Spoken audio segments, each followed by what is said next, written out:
Good evening. Wisdom Eccentrics by Ngak'chang Rinpoche, Chapter 23. What is important, Rinpoche concluded, is that you're able to have the fearlessness of a brigand and the heart of a kind mother. Do you think you can be like this? Yes, Rinpoche. It seems entirely possible, I grinned, whilst I have the mind of an old monk. Chapter 23, Just Say When. Today I have a special story, Rinpoche began. This concerns Dzogchen and Dzogchen Rinpoche. Do you know of Dzogchen Rinpoche? The previous incarnation of Chhi'méd Rig'dzin Dorje Rinpoche. Oh, yeah. Then you know well. There is a special connection here, as there is between us. And this kind of recognition concerns being a real yogi, being an authentic Ngakma. All real Ngak'chang yogis and yoginis share this because we are the Vajra Sangha of Guru Rinpoche and Yeshit Sogyal. Dzogchen rode out of a dream and a premonition. He told no one of his dream. No one asked. Questions at such a time would not have been appreciated, and his disciples were well aware of that fact. A party of yogis, having mounted their horses in great haste, followed him in a ragged line. It was evident that Dzogchen had something in mind. He wasn't lingering much to admire the view. Not that there was much view in the last darkness of the dregs of night. There were no stars. There was no moon to guide their way. But the plains were flat to a distance beyond the dawn, so they galloped into the brooding lack of definition, allowing their horses to feel out the land that spread before them. It had been a stormy night, dragons discussing personal matters and at an impossible altitude above the mountain peaks. The air was shrill and damp and cold. His disciples had no idea where they were going, but they knew there was no use in being late. Dzogchen had simply suggested, "Those who wish can mount up and follow me." An unaccountable announcement. After an expeditious breakfast, which was somewhat less than adequate, his disciples had little time to prepare. Only those who were always ready, just as they were, managed to make the departure in time. Dzogchen was given to sudden decisions which propelled his disciples into unlikely ventures. And so the word to ride out in haste into the darkness that preceded the dawn came as no great surprise. His close disciples were all aware a great honour had been allowed them. The dawn creaked into gear, and shapes began explaining what they were. Pallid light raddled the ominous cloud base. They rode for some time with a sense of growing urgency, and climbed higher and higher into the stark reaches of the mountains. Finally they struck the track which led to a notorious high pass in the mountains, a place known to be a thoroughgoing lair of demons. Dzogchen's disciples had gradually assimilated the idea that they were headed for this wretched place, and an atmosphere of grim resolution settled on them. There was no turning back. They knew that no one made their way over that pass unless it was high noon, but they had arrived amongst those lugubrious crags in the cold ashen hues of first light. Their horses slowed to a walk, their nostrils steaming. They picked a careful way onward through desolate tracts of mountain scree and the discomforting shades of an overcast dawn. The track came and went unaccountably, swept away by the occasional landslides which had ravaged the slopes. After several hours of eerie plodding, they ascended to the high point of the pass, and when they arrived, an uneasy hiatus ensued. Having brought his horse to a halt, Dorje simply sat motionless in the silence, staring out into a distant blur of ill-defined colours. He gave no indication that this was where they'd stop. He gave no indication that they could dismount either, so they simply sat and waited. Dorje was evidently waiting, so they waited with him. After some time they heard the far sounds of movement. Gradually the dull rattle of horses' hooves in the distance could be heard, coming up toward them from the other side of the pass. Various thoughts crossed his disciples' minds as they observed Dorje unsling his favourite rifle and lay it across his saddle. He checked the weapon briefly, but with the confident care of one who had performed the action on countless occasions. Maybe there were bandits coming towards them. No, Dorje left his rifle draped casually across his saddle and cradled it gently with his hands, maybe simply for the pleasure of holding it. It soon became apparent that another band of yogis were clattering up the track toward them from the south, rocks croaking under the passage of their winding ascent. At the head of the approaching party was an impressive young Ngak'chang Lama with a rifle slung across his back. He looked every inch like a younger brother of Dorje. It was the great Terton, Dzogchen Lingpa. His extensive beard was unusual for a Tibetan. His bell and vajra rings, one studded with a ruby, the other with a diamond, caught the light as he allowed the reins to slip and gave his horse freedom to make the steep gradient of the final rise. There was not much doubt amongst their respective followers that the two lamas were expecting to meet, but it was slightly disconcerting when neither spoke. They simply gazed at each other, as if each were looking at his own reflection in a mirror. As if on cue, the sun sparked out into full visibility from behind the distant black mass of stone. Dorje, prompted by this sign, began to open a leathern bag that had been hanging at his waist. He loosened the leather thongs that held the bag closed and slowly drew out an iron disc about the size of a hand with splayed-out fingers. He turned the disc around in his hand for a moment or two, surveying its surface. It was smooth but unpolished, black as his gun barrel. After gazing at its surface, he hurled it high into the air. In a flash, Dzogchen Lingpa's rifle was at his shoulder, sights lined up on the iron disc. A fierce crack was followed by a startling clang that resounded in the sky until the disc hit the ground some moments later. It was as if an enormous gong had been struck. Within the vibration were strange harmonics which sounded to some disciples like the tones of gyelings and silniens playing. Others heard rolmos and dungchens. Some heard seed syllables. Dorje smiled. One of Dorje's disciples dismounted and ran to find the disc. Dzogchen Lingpa slung his rifle onto his back again and with a deft movement swung halfway down from his horse to scoop up a stone. The one he found, almost immediately, was about the size of a large potato.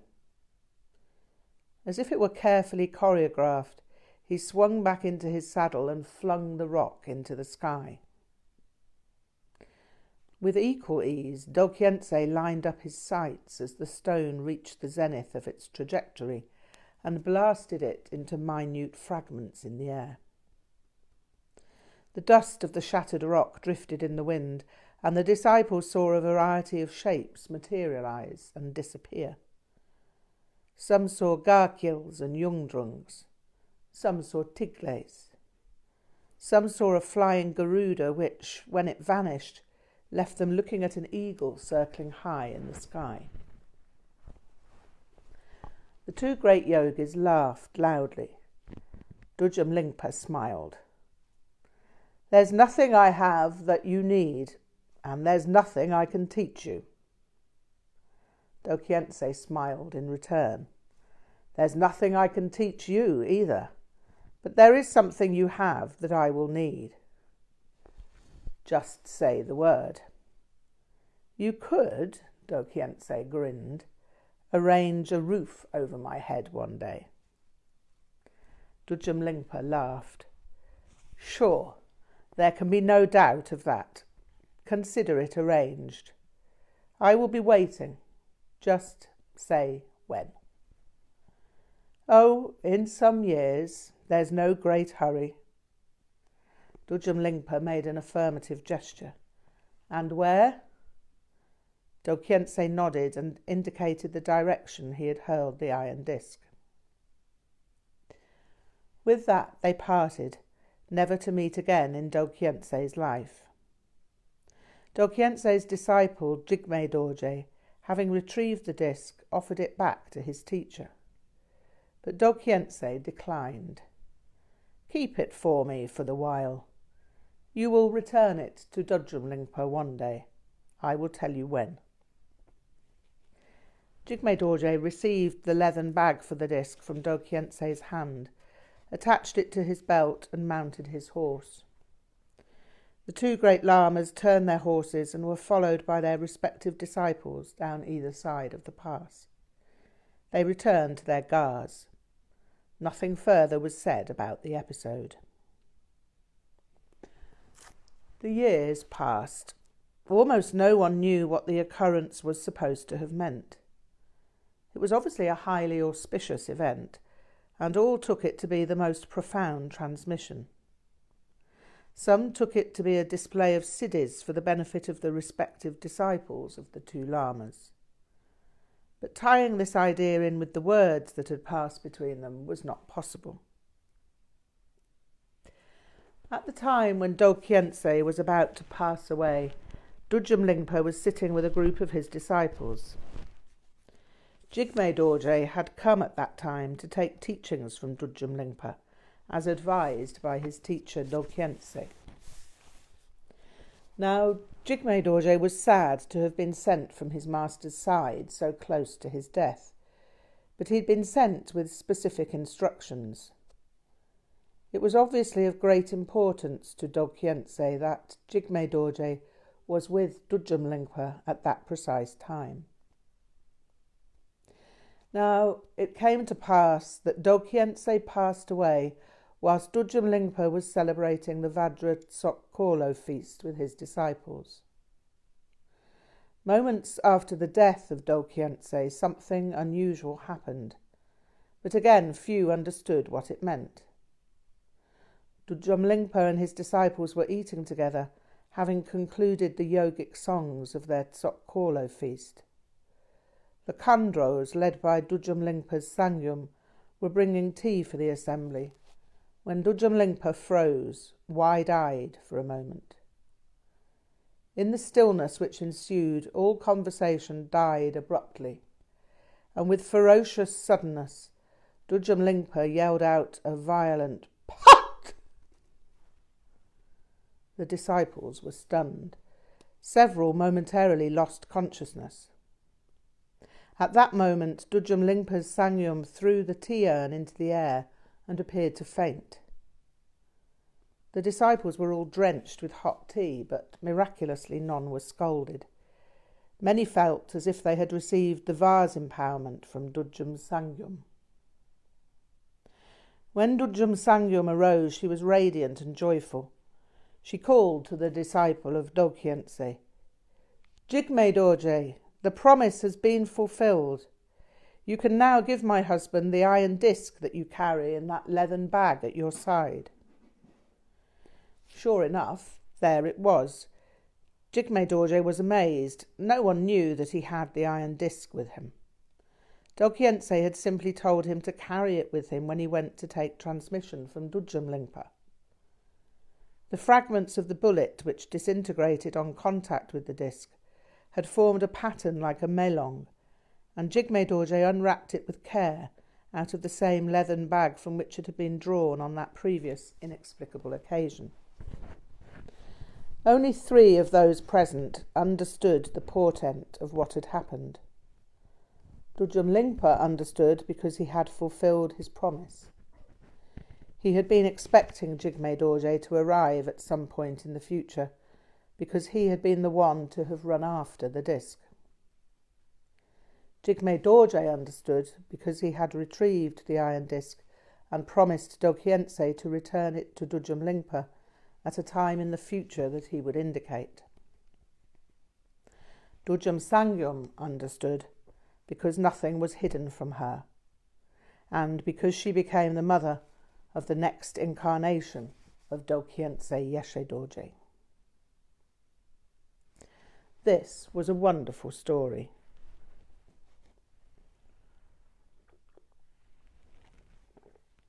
There's something I'd like to ask about this story, Rinpoche.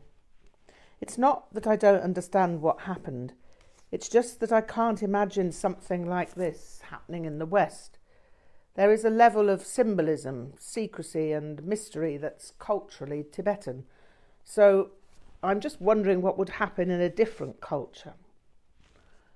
Yeah, Rinpoche grinned. I mean, would there be some important difference if Dokhyentse and Dorje Rinpoche had simply communicated mind to mind about the subject? Rinpoche yawned as my question unfolded. I wondered whether this was a bad sign, but decided that this was to think like an idiot. There was no point in entertaining such ideas. So, he answered, say that this had been the case. Say there was simply this mind-to-mind communication. What then? What indeed? This was a question that had to be answered with the aplomb that Rinpoche had been trying to encourage in me. But the only answer that came to mind seemed altogether banal. I racked my mind for a more intelligent response, but soon had no choice but to spill out a solitary, puerile statement of the obvious. Then there wouldn't be a story, Rinpoche. Rinpoche smiled, a genuine smile. Something clicked at that moment, and I knew I'd been clear. Right, there would not be a story. There wouldn't be a goddamn story.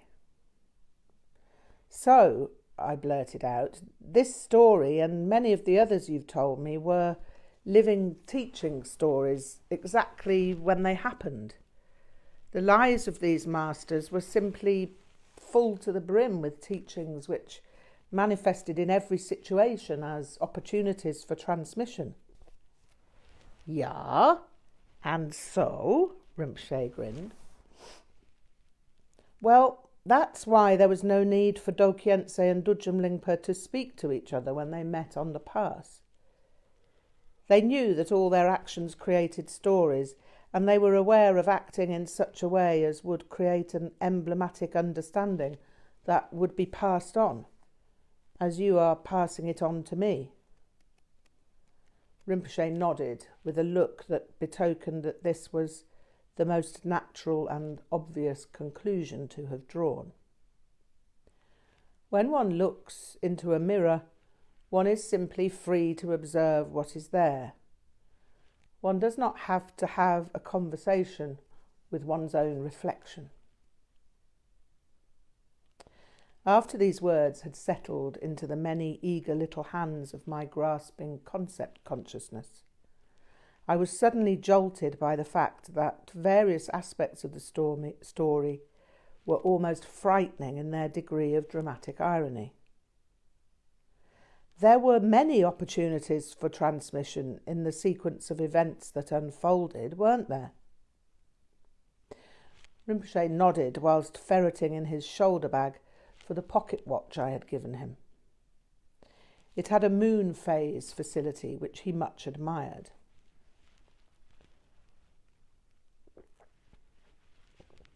Tell me what you think, he answered whilst continuing his search. Well, I answered, maybe both groups of disciples set out on a mystery ride at the suggestion of their lamas. Yeah, possible. Maybe that was like entering the space or mandala in which empowerment was to take place. Then there were the sounds and shapes created out of the iron disc and stone being shot. Maybe these were the qualities of mantra and visualization.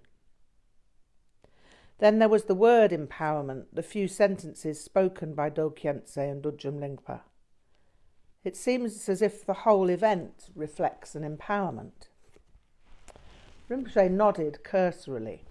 So why can't this happen in the West? I had some answers, but they were all a bit apologetic. Well, I began, the West's so very different. Somehow the idea of a Lama getting a group of people to set out in cars or motorcycles for some unknown destination, I mean, it's possible, just rather unlikely. In the West, people need everything to be explained carefully before they'll do anything, even slightly unusual. And the kind of people who do unusual things without explanation tend to be idiots or mentally unstable. Rinpoche blew his nose at this point, but whether this was a reflection on me, idiots, or the West, or what I'd said about the West, was not entirely clear. Well, he commented, you must know, but what makes you think that people in Tibet were different? Masters such as Dokhyentse simply inspired great faith, and only such lamas were known to act in such ways. Are there no such disciples in the West? This was not a question I could answer, and so I explained that I could only speak from what I had seen. There do seem to be disciples with great faith, especially around Dungsi Trinli Norba Rinpoche, but beyond that I have no idea whether faith proves itself over the course of the lives of students of other lamas. Faith is motivated by many different things in the West. I've seen a lot of short-term faith, and faith as a cloak for neurosis. Rinpoche considered what I had said, and, after having questioned me for a while on what I meant by neurosis, commented, relationships like this were also common in Tibet, but whatever the situation, what else could be different which would make such means of transmission unlikely in the West? This was no point to give up and tell my Lama that I didn't know, even though at that point I didn't know. This was the point at which I had to start looking at the questions involved with great agility. I grabbed at the first thing that presented itself and ran with it. It seems to me that the disciples of Dokhyentse were wise enough not to ask questions when the circumstances were clearly part of an experience that was being provided. No one asked, where are we going, Rinpoche? No one asked, what was the point of the display of fast and fancy shooting? That seems to be one big difference. People in the West would find it very difficult not to ask those questions. Why? Rinpoche asked with evident interest in my answer. Because, I replied, we always think that we can understand the answers that we will be given in answer to our questions. I get the feeling that the disciples in the story are all aware that understanding either dawns or it doesn't. These disciples are more used to learning through experience, and we are more used to learning through the process of intellectual inquiry. A smile had been slowly emerging on Rinpoche's face as my explanations unfolded. I knew that there'd be another question for me as soon as I ran out of breath. Yeah, and so, he asked immediately I'd concluded, which is better? I knew immediately what the answer was, but I didn't really know why. So I gave the answer and took the chance that reasons would occur to me on the hoof as our discussion proceeded. Neither and both. They both have advantages and disadvantages. Rinpoche gave a mixture of a shout and a laugh. Ha! Oh, yeah. Now you have become extremely wise. The eagle beer appeared at this point, and 2 glasses were duly filled. Oh, yeah, he laughed again.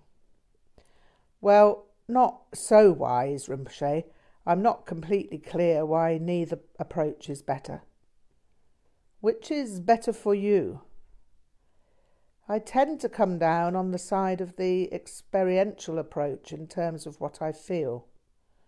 Rinpoche nodded in a friendly way and indicated that I should simply think aloud and work it out. Well, for those who can experience, for those whose openness to experience is clear, to ask questions would be to interrupt the flow of what they were observing.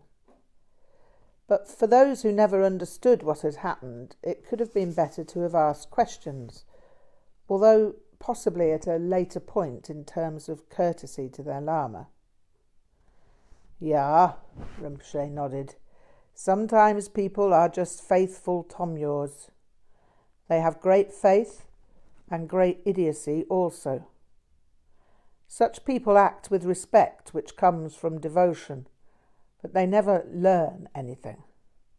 This was common in Tibet. The disciples who did not understand were too passive.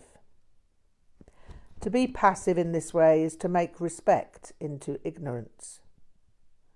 You must always be active in relation to the teachings.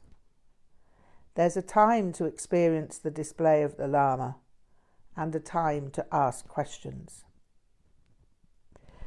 I thought about this for a moment.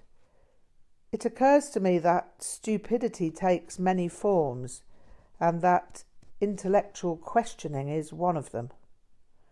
Yeah, Rinpoche responded. The habit of asking intellectual questions is as stupid as the habit of not asking any questions at all.